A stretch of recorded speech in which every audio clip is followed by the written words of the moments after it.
I went to medical school at Georgetown, and initially I was planning on doing rheumatology. When I was growing up, my younger brother had juvenile rheumatoid arthritis, so I saw a lot of people in the clinics with him who had joint disease, and I was interested in that. And but once I actually got into my training for that, it was more about temporizing patients' disease process rather than fixing it, because unfortunately there are not as many treatment options for people with chronic rheumatoid arthritis and similar issues.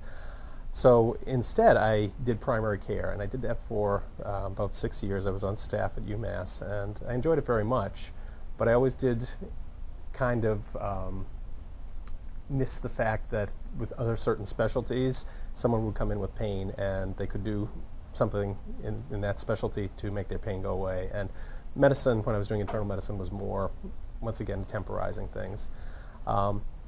So I always had in the back of my mind going back in training. Now, interestingly enough, physiatry was not anything that they had us exposed to in medical school, although it was a very good medical school. It was not a common specialty. And actually, when I got out, even after this, not a lot of people still know what that is.